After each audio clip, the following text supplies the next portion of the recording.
My sister committed identity theft against me and my parents chose her side. Now I'm completely cut off. My sister secretly took out a loan in my name. My parents told me to pay it off and stay quiet. But when I reported it as fraud, they gave me an ultimatum. Drop it or you're out of the family. My response? Enjoy your golden child. I'm done. I still remember the exact moment my world turned upside down. I was sitting in my tiny apartment sipping on my first cup of coffee that Saturday morning, enjoying the rare peace of having no obligations for the day. My phone buzzed with an email notification. Your payment is overdue.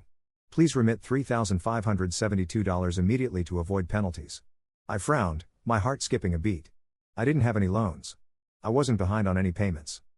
Hell, I was the kind of person who paid my credit card bill the second I used it just to avoid debt. I clicked the email open and read through it again. It was from a bank I didn't recognize, tied to a loan I had never applied for. At first, I assumed it was some kind of scam, but then I noticed the details: my name, my address, even my social security number. This wasn't a phishing attempt. It was real. A cold wave of realization washed over me as I dialed the bank's customer service. The woman on the other end was polite but firm. Yes. The loan was taken out under my name. No. It wasn't a mistake. The funds had been deposited 3 months ago into an account that was suspiciously familiar, an account that belonged to my sister, Marie. Marie, my stomach churned. There had to be a mistake. There was no way my own sister would. And then it hit me. FLASHBACK. Just trust me, Dana. This is a once-in-a-lifetime opportunity. Marie's voice was filled with her usual unshakable enthusiasm. The kind that had gotten her into and out of more failed ventures than I could count. I leaned back in my chair, rubbing my temples. Marie, the last once-in-a-lifetime opportunity you dragged me into cost me $10,000. I still haven't recovered from that mess. That was different, she argued. That startup had issues, bad management, but this is solid. We're talking about an AI-driven financial assistant that's going to change the way people invest. The market is shifting. And if we get in early, I sighed. How much? Her eyes lit up. If we both put in $25,000 each, we'll be listed as founding investors. That means when the company goes public. I held up a hand. No. Absolutely not. I can't do that again, Marie. Her excitement dimmed, but only for a second. Okay. What if you don't invest directly? What if you just help me secure a loan temporarily just to get my foot in the door? I shot her a sharp look. What do you mean secure a loan? She shifted in her seat, playing it off as casual. Just a simple document, general power of attorney. It would let me handle some financial transactions in your name, strictly for the investment, nothing else. You know, I'd never do anything to screw you over. I hesitated. Marie was reckless, but she wasn't a bad person. She was my sister. She had big dreams, and I had seen firsthand how hard she worked to make them happen. This is the last time, I said, firmly grabbing a pen. If this goes south, I'm done. No more investments, no more schemes. You want money? Go get a job like everyone else. Marie grinned and clapped me on the shoulder. You won't regret this, sis. We're gonna make millions. We made exactly zero. The startup went under within 6 months.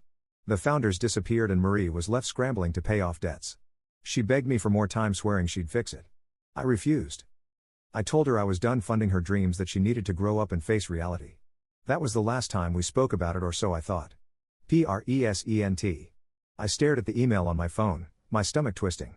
The general power of attorney. That's how she did it. That's how she had taken out a loan in my name without me knowing. She still had access and she had used it. My phone rang. Mom, I answered, my voice tight. Did you know about this? Her side told me everything. Dana, listen. I cut her off. She took out a loan in my name, Mom. That's fraud. Marie was in a rough spot, she said quickly. She thought she could pay it back before you noticed. I let out a bitter laugh. Oh, great. That makes everything fine then. No problem. She stole my identity. But as long as she intended to pay it back, I should just let it go. Right? Dana, keep your voice down. She hissed. We don't need to make this a bigger deal than it is. Mom, this is a big deal. I could press charges. She exhaled sharply. You won't do that, Dana. I clenched my jaw. Why not? Because if you do, you'll ruin her life. You'll ruin our family's reputation. There it was. The real reason. It's just money. She continued. You have a stable job. You can afford to pay it off. Marie can't. I felt something inside me snap. Let me get this straight. Marie commits fraud. And instead of being mad at her, you're mad at me for not just sucking it up. You don't have to be dramatic. Dramatic? Mom, this is illegal. There was a pause. Then her voice dropped to a dangerous whisper. You're going to pay off that loan, and you're going to keep your mouth shut. That's what a good daughter would do. I hung up without another word. I sat there for a long time staring at my phone, my mind racing. My own mother had just told me to pay off a fraudulent loan and keep quiet because that's what a good daughter would do. I should have seen this coming. Marie had always been reckless, always chasing the next big idea, always swearing that she was one step away from making it big. And every time she failed, someone else, usually me, was left cleaning up her mess. Not this time. I grabbed my jacket and keys, heading straight to my parents' house. The moment I stepped inside, I could feel the tension in the air. My mother was in the kitchen, arms crossed, lips pressed into a thin line. My father sat in his recliner flipping through a newspaper like nothing was happening. And Marie was sitting on the couch, her phone in one hand, a beer in the other, looking bored. Dana, listen. My mother started, but I held up a hand. Where's the money? I demanded, staring directly at Marie. She blinked, then smirked like this with some minor inconvenience. What money? The loan? The one you took out in my name? Where is it? She scoffed. Relax, girl. It's not like I blew it all at a casino. I clenched my fists. Then where is it? Marie shrugged. It went into a business investment. Just like last time. You know how it works. I cut her off. No, Marie. I know how it doesn't work. Because every single time you lose everything. So tell me, where's my money? She leaned back against the couch taking a sip of her beer. Dana, chill. I just need a little more time. The deal's still in progress. A little more time? I repeated, laughing bitterly. You lied, Marie. You stole from me, and you want me to be patient. It's not like you're struggling. She muttered under her breath. I saw red. You think that because I work hard, because I have a stable job, that I'm just supposed to accept this, that it's my responsibility to fix your mistakes. Dana, lower your voice, my father said, finally looking up from his paper. We don't need to start a scene. I turned to him incredulous. A scene? You think I'm making a scene? Dad, do you even hear yourselves? You're protecting a con artist just because she's your daughter. Newsflash. I'm your daughter too. Marie just made a mistake, my mother said, her voice laced with forced calm. It's not worth destroying the family over. I let out a hollow laugh. Destroying the family? That's rich. Marie destroyed this family years ago, but you keep pretending she's just a misunderstood genius. My sister scoffed. You've always been so dramatic. That was it. You know what? I said, my voice eerily calm. You fixed this yourself. Marie blinked. What? You heard me. This is your debt. Not mine. Not mom and dad's. Yours. You're gonna pay it back or you're gonna deal with the consequences. My mother stiffened. Dana, please. I turned to her. No. You had your chance to do the right thing and you chose her. So now I choose me. Marie sat forward, her smirk finally fading. Whoa. Whoa. Whoa. What are you saying? I stepped closer. I'm saying that I'm not paying that loan. I'm calling the bank first thing Monday and reporting it as fraud. You can explain yourself to them. Her face paled. Dana, come on. You don't want to do that. Actually, I said, grabbing my keys. I really do. Then I walked out, slamming the door behind me. I barely made it through the night without smashing something. My mind kept replaying the conversation, the way my parents had defended her like she was some helpless child, the audacity of it all. But nothing could have prepared me for what came next. The next morning, I drove straight to Marie's apartment. I wasn't going to wait around, I wanted answers. When she opened the door, she looked far too relaxed for someone who had just committed fraud. She was in sweatpants, sipping coffee, her phone in one hand. Dana, she said, smirking. You're up early. I pushed past her into the apartment. We need to talk, beside dramatically shutting the door. Let me guess about the loan. I clenched my jaw. Absolutely right about the loan you stole from me, Marie. You took out a loan in my name and spent the money. You're going to fix this. She exhaled like she was already bored of the conversation. Oh, come on. It's not that serious. I stepped closer. Not that serious? You put me in debt without my consent. I've already contacted the bank. They're investigating. That's when it happened. Marie didn't panic. She didn't stutter or try to explain. Instead, she leaned against the kitchen counter and smiled. Let them investigate, she said, taking a sip of coffee. I frowned. What are you talking about? She smiled, shaking her head as if I completely misunderstood the situation. Dana, you gave me power of attorney. Remember? I froze. Marie saw my reaction and chuckled. Oh, now you remember, you signed over legal authority for me to handle financial transactions in your name. So technically, I didn't do anything wrong. My stomach turned to stone. You abused that power, Marie. She shrugged. Call it what you want. The fact is, I had legal permission to take out that loan. So go ahead, report it. See how far it gets you. I felt like the ground had been ripped out from under me. Are you serious right now? I asked. My voice deadly quiet. She smirked. Look, I intended to pay it back. It's not my fault the investment didn't pan out. I could barely breathe. So that's it? You're just gonna walk away from this? Let me deal with your debt. She spread her arms. What debt? You took out the loan. The bank sees it as your responsibility. The arrogance, the smugness, the sheer audacity of it. For a moment, I just stared at her, realizing something I should have known a long time ago. Marie didn't just fail at life. She counted on other people to clean up after her. And now she was counting on me doing it again, but not this time. I stepped back, breathing deeply, forcing myself to stay calm. You really think you're untouchable, don't you? She grinned. I know I am. I nodded slowly. We'll see about that. Then I turned and walked out, because if Marie thought I was going to roll over and accept this, she had another thing coming. I drove home, gripping the wheel so tightly. My knuckles turned white. Marie had just admitted everything, and yet she had no fear, no remorse. She truly believed she had outplayed me, but she had made one mistake. She underestimated just how done I was with her. The moment I got home, I pulled out every document I had, my old emails, the original power of attorney papers, every text she had sent me about that doomed investment. I started researching fraud cases, reading up on legal loopholes, and making a list of every possible way I could hold her accountable. This wasn't going to be like the other times. This time, Marie was going to learn. The next evening, I got the inevitable call. My mother, Dana. She sighed the moment I picked up, already sounding exhausted. We need to talk. Do we? I asked, keeping my voice neutral. Yes. She snapped. Come to the house. Now, I could have said no. I could have just hung up, but I wanted this conversation. I wanted to look them all in the eye when I told them exactly what was coming. I walked into the house and it was like stepping into an intervention. My mother was seated at the dining table, my father beside her, arms crossed. Marie, of course, was lounging on the couch like she had nothing to worry about. Dinner's almost ready. My mother said, her tone far too casual. I didn't sit. I'm not here to eat. She pursed her lips. Dana, you're making this bigger than it needs to be. I laughed dryly. I'm making this bigger? Mom, Marie stole from me. Dana, it's not that much. My father interjected, waving a hand dismissively. Let's not make a scene over a little money. I couldn't believe what I was hearing. A little money? Are you kidding me? My mother sighed dramatically. Look, we talked to Marie and she will pay you back. Marie scoffed. Eventually, I shot her a glare before turning back to them. No. She won't. And you know it, Dana. My father said, pinching the bridge of his nose. We can cover it. We'll pay the loan, and you can just drop this whole thing. I clenched my jaw. You're willing to bail her out again? My mother leaned forward, voice softening like she thought she could still control me. Sweetheart, just let this go. Your family forgives. I shook my head. Family doesn't do what she did.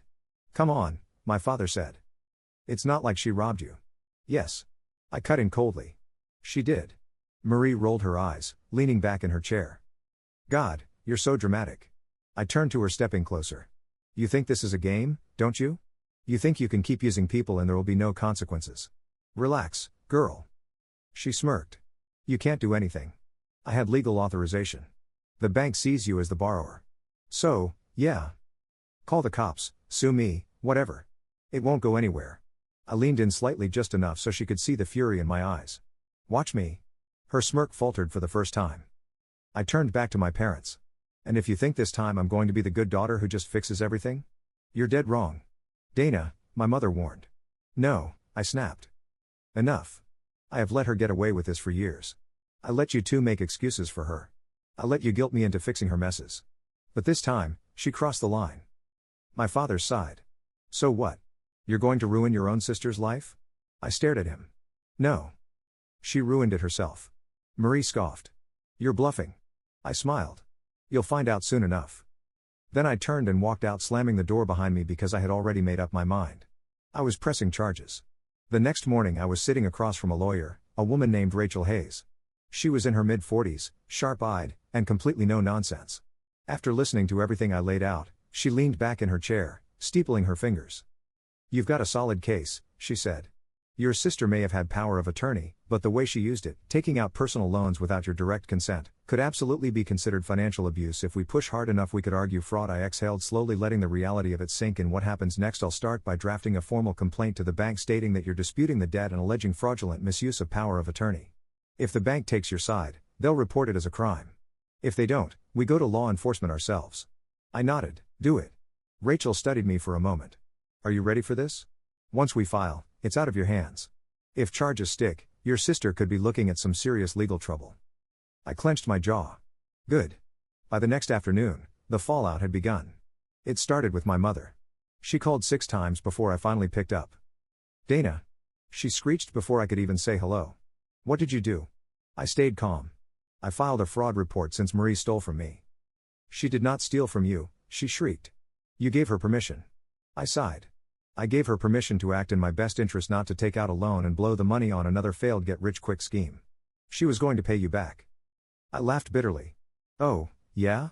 With what money? Silence. Then she tried a different tactic. Dana, please think about what this will do to her. If the bank rules against her, they could involve the police. This could ruin her future. I felt a cold, detached kind of anger settle over me. Mom, she ruined her own future. Not me. I'm done saving her. Dana, I hung up. The next one to show up was my father. He came to my apartment unannounced that evening, knocking like a cop serving a warrant. I considered ignoring him, but eventually, I let him in. He didn't waste time. Daughter, this is a mistake. I folded my arms. No, Dad. The mistake was letting Marie get away with this crap for years. Beside, the bank called your sister. They froze the loan. Pending investigation. Good. You need to drop this. He said, his voice low and serious. If you don't, things are going to escalate. The bank could turn this into a full criminal case. Again, good. He exhaled sharply, pinching the bridge of his nose. Dana, you're being stubborn. Marie isn't a bad person. I slammed my hand against the table, making him jump. Stop. My voice was like ice. Stop making excuses for her. She's a con artist and I will make sure she faces consequences. My father gave me a hard look. You're really going to do this? Tear the family apart over money? I laughed bitterly. No, Dad. Marie tore this family apart the second she decided to screw me over and not feel an ounce of guilt about it. My father sighed, rubbing his temples. Fine. We'll pay off the loan. Just drop this before it gets worse. I shook my head. No. If you pay it off, she gets away with it again. She'll just do it to someone else next time. Maybe to you. His mouth tightened, but he had no response. I stepped forward. This isn't about the money. This is about her learning that she can't do this anymore. Silence stretched between us. Then my father's expression hardened. If you go through with this, he said slowly, you won't just lose Marie, you'll lose us too. I held his gaze. Then so be it. For the first time in my life, I saw something crack in his eyes, like he had never actually considered the possibility that I might walk away from them entirely. Get out, I said quietly. He hesitated for a moment, then turned and left without another word. That night, I got a single text from Marie. You really think you won? This isn't over. I stared at the screen, my jaw tightening. No, it wasn't over. But soon, it would be, because I was finally done playing her game. The next few days were chaos. My phone didn't stop ringing. Calls from my mother, my father, even a few relatives who had magically decided to care now that things were getting serious. I ignored most of them. Then the official letter arrived. The bank had finished its preliminary investigation. They had determined that Marie had misused the power of attorney for personal financial gain. The loan was frozen pending legal action, and they were forwarding the case to the authorities. I sat in silence for a long time, staring at the letter. It was happening. Marie was finally going to face real consequences. The next time I heard from her, it wasn't a text. It was a pounding on my front door. I opened it to find her standing there, breathing hard, eyes wild. She looked different, less cocky, more desperate. You think you've won? She spat the moment I stepped outside. You think you're so much better than me? I folded my arms. I don't think I'm better than you, Marie. I just know I'm not a criminal. She let out a bitter laugh. You're ruining my life over a little money. I narrowed my eyes. You stole from me, lied to me, and you don't even feel bad about it. I was gonna pay you back, she yelled. You didn't have to escalate it so much. You weren't going to pay me back, Marie? I said, my voice calm but firm. You were going to keep stalling, keep making excuses, keep hoping someone else would fix it for you. Just like every other time, she clenched her fists. Mom and Dad are furious with you. They said if you don't drop this, you're out of the family. I exhaled slowly. Then I guess I'm out of the family. Marie's mouth opened, then closed. She looked genuinely thrown, like the idea had never even occurred to her. You're serious? She asked, her voice quieter. Completely. Her expression twisted. You're such a bitch. You know that? I tilted my head. You stole from me and I'm the selfish one? Marie scowled, then took a step closer. You're going to regret this. I smiled coldly. No, Marie. You are. And then I shut the door in her face. A week later, the real fallout began. Marie was officially under investigation for financial fraud. Her bank accounts were frozen. Her credit was ruined. The loan, now considered fraudulent, had been voided from my record, but it wasn't disappearing. Marie was responsible for it now. My parents called one last time. Dana. My mother's voice was thin, shaky. Please. She's facing real charges. They might arrest her. I didn't say anything. She's your sister. She pleaded. We're your family.